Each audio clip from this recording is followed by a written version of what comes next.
Welcome on Easy Learning. Now I am again going to start today chapter number 11, a story of the novel in English. In this part of the video I will read it, and in the other parts of the videos I will explain them. Chapter 11, a story of the novel in English. We are fond of telling others about the things we know and imagine. Of all the senses, our sight is the most perfect and delightful. It fills the mind with a variety of ideas, converses with the objects at greatest distance, and continues without being satiated with proper enjoyments. The work of art is to entertain the imagination. Novel is a vital record of what we see, feel, think, and learn from life. Thus, novel is an expression of life through the medium of language. Novel is not newness but genuineness. A novel grows directly out of life.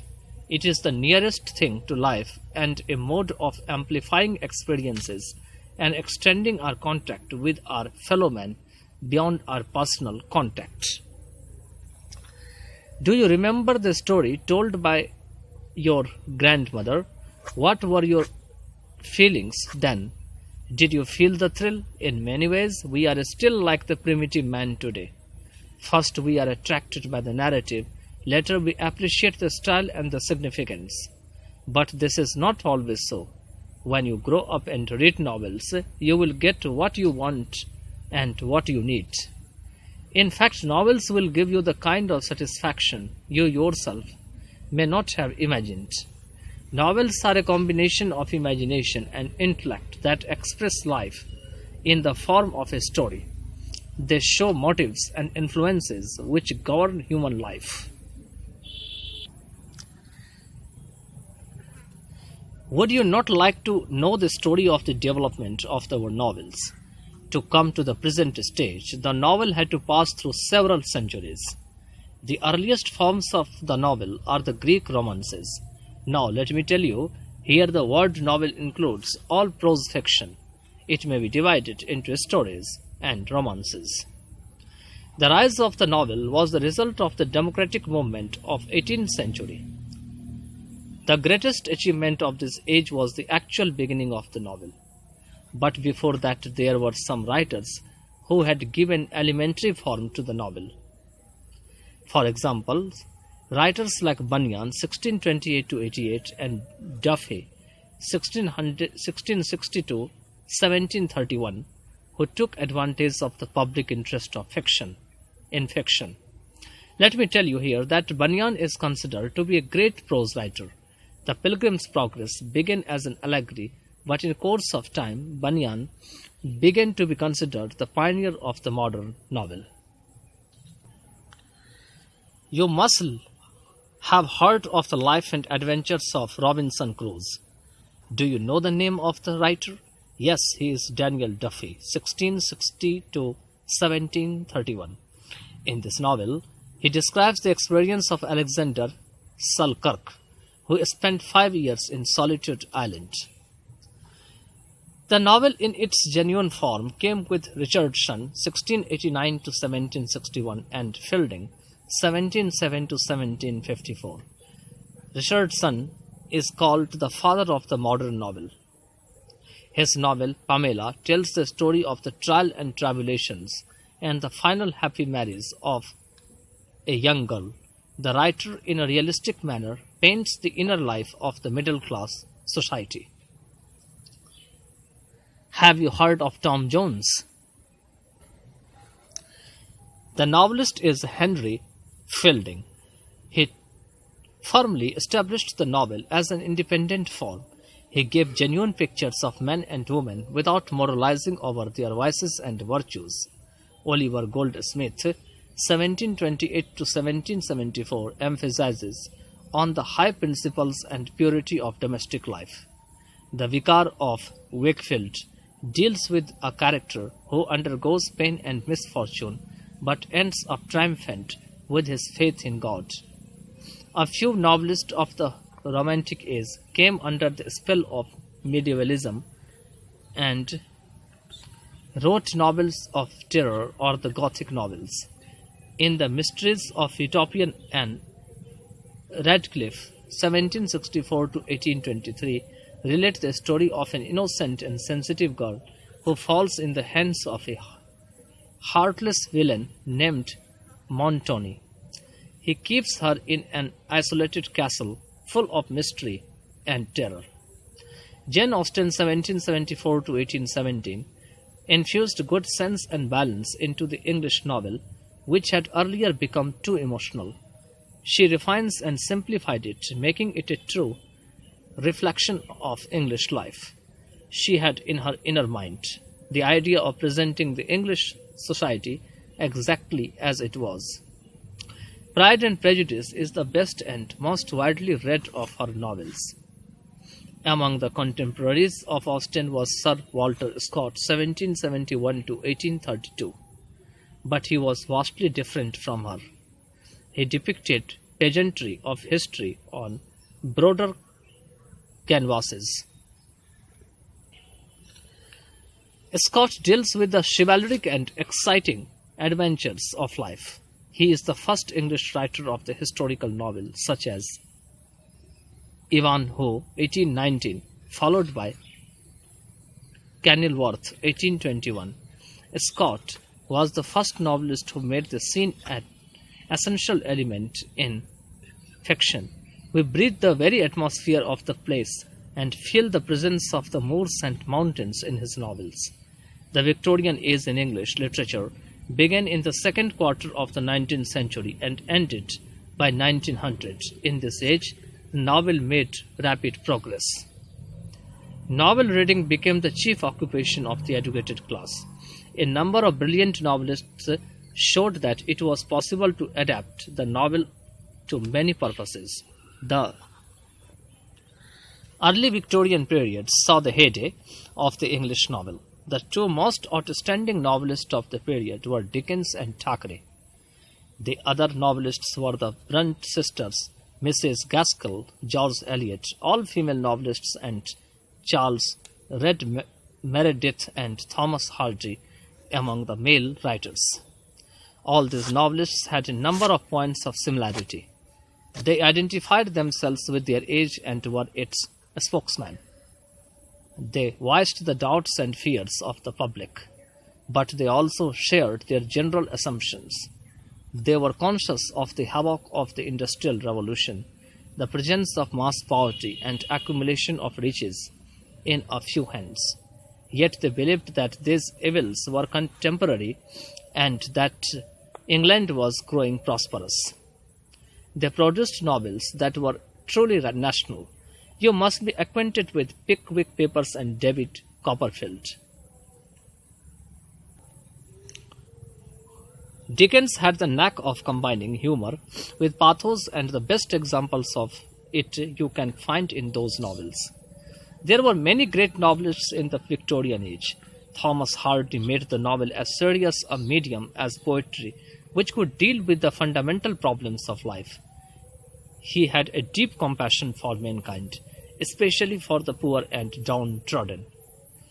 R. L. Stevenson, 1850 to 1894, introduced romantic adventures in the novels. The modern age in English literature started from the beginning of the 20th century, 1900 to 1960.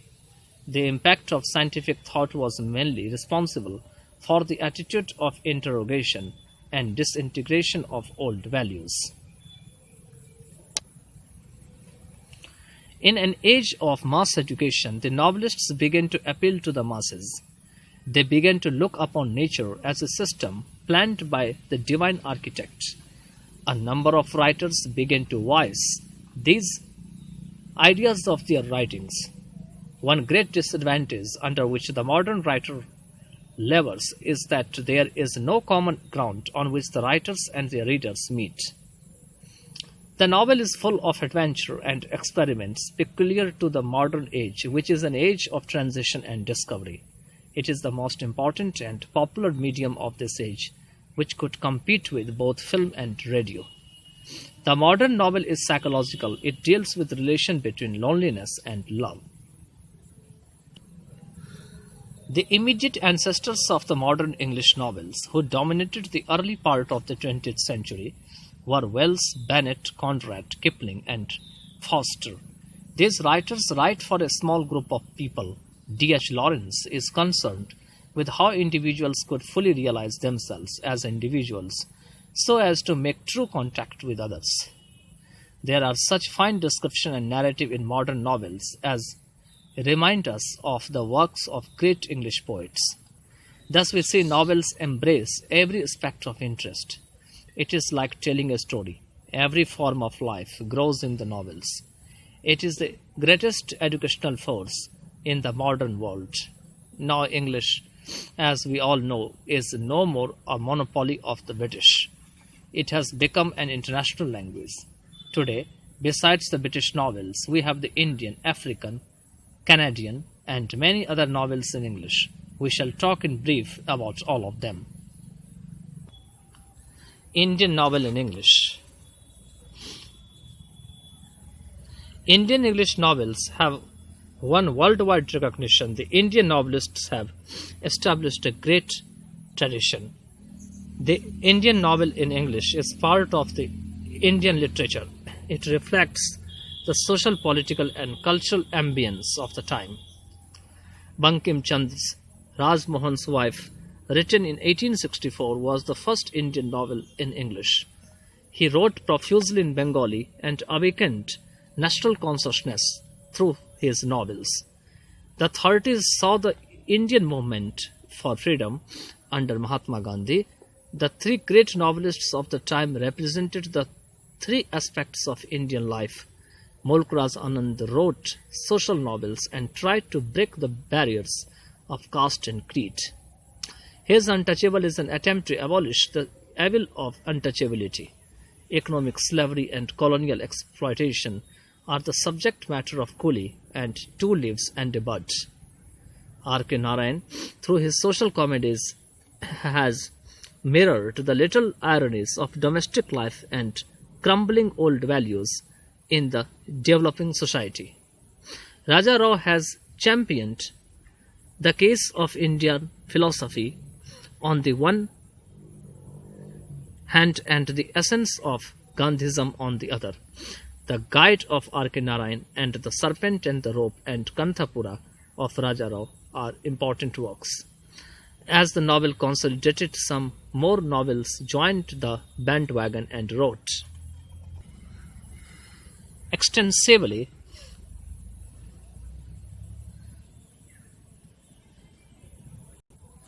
on all aspects of Indian life. Nayantara Sahgal wrote political novels like Storms in Chandigarh and Rich Life, like US. Kamla Markandeya wrote novels of social concern like Nectar in a Sieve and Some Inner Fury. The partition of India figures in scores of novels like Khushwant Singh's Train to Pakistan, K.S. Dougall's Twice Born, Twice Dead, Chaman Wahab's Azadi, Manohar Malagonkar's A Bend in the Ganges, etc. Anita Desai's focuses on the inner consciousness of her characters, as in Cry, The Peacock, by Blackbird, and Voices in the City. Arun Joshi wrote existential novels like The Foreigners and Strange Case of Billy Biswas. Some Indian English novelists have also experimented with the form of the novel. Mulk Raj Anand wrote Untouchable in the stream of consciousness technique, while Vikram Seth wrote The Golden Gate, a novel entirely in sonnets. Among the recent ones, the most remarkable are Amitabh Ghosh for his The Shadow Lines.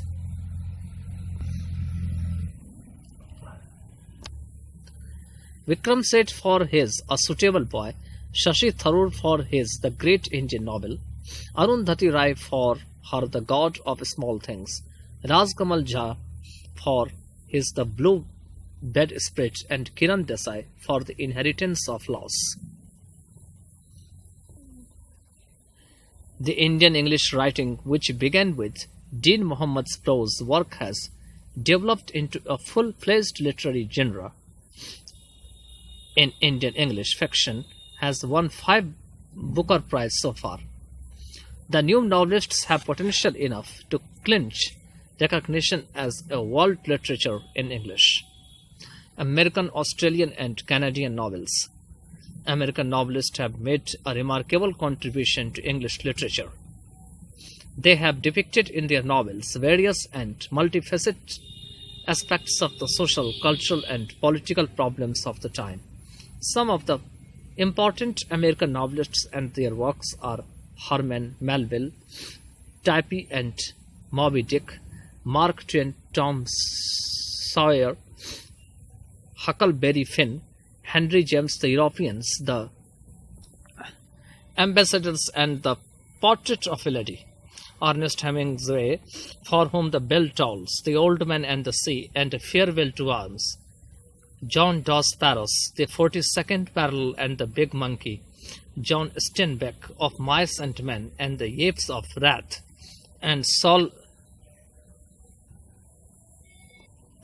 Bellow, Herzog and Humboldt's Gift. In America, Africans were brought as slaves to work on the plantations. Gradually they became free and used English for creative writings. The novels written by them are protests against oppression and racial discrimination. Richard Wright wrote Native Son and Black Boy. Ralph Ellison's Invisible Man is a moving story of the Afro-Americans. Similarly, Afro-American women also wrote excellent novels depicting the sufferings of the black woman in the American society. Toni Morrison's The Blue Eye, Sula, and Alice Walker's The Color Purple desire racial and sexual equality. Like the USA and Canada too, the English novel is growing. Margaret Atwood is critical of male-dominated Canadian society. Her The Edible Woman wishes gender equality. Similarly, in Australia, the novel in English has made great progress. Patrick White's Boss and Tree of Man plead for an Australian identity. The Canadian novels advocate existence of life in diversity. The idea they represent is that in spite of differences, man has to learn the value of reconciliation, tolerance, and love for mankind. Michael Ondaatje, Alice Munro, John Barefoot, Beatrice Ruddy Wave Atwood are representative writers of the Canadian novel of today. African novel in English. With the respect of British conquest, English rule in many African countries made English the official language there. The English educated writers wrote challenging British colonialism and highlighting the tribal virtues. In Nigeria, Chinua Achebe's Things Fall Apart and Arrow of God are portrayal of his country and people. In Kenya, Ngugi wa Thiong'o, in his novels, criticized colonialism, neo-colonialism, and put his faith in the Kenyan masses. His novels Weep Not Child, Petals of Blood, and Devil on the Cross are great works in which Ngugi forces a bright future through a struggle against Western supremacy. A similar note is shared by the novelists of South Africa, Alex Laguma, in his A Walk in the Night Attacks Apartheid. Nadine Gordimer has written against racial prejudices and oppression both during the apartheid regime and in the new democratic and multiracial South Africa. The Conservationist, A Guest of Honor, and A Son's Story are great achievements. Caribbean novel in English. Many African slaves and Indian indentured laborers were brought by Western colonizers to Trinidad, Jamaica, Barbados, and other nearby countries to work in the plantations. They were subject to most inhuman treatment. The English educated writers from these places wrote about racial discrimination, wild atrocities, and the quest for rootedness. George Lemming's novel In the Castle of My Skin and Earl Lovelace, The Dragon Cannot Dance, depict the sufferings of the blacks. The novels of V.S. Naipaul, like The House of Mr. Vishwas, The Mimic Man, Half a Life, and Lakshmi Prasad's Butterfly in the Wing and Shastra are sensitive narratives of the agonies of the Indians. We hope you must have enjoyed reading the stories of the growth and development of the English language and the stories of the English poetry, drama and novel all over the world. The richness of the English language is also due to the translation of the works of different languages into English. You must try to read as much as possible, and someday you may also become able to translate the great works of the Indian languages into English. This would contribute to better understanding among various cultures and strengthen universal brotherhood.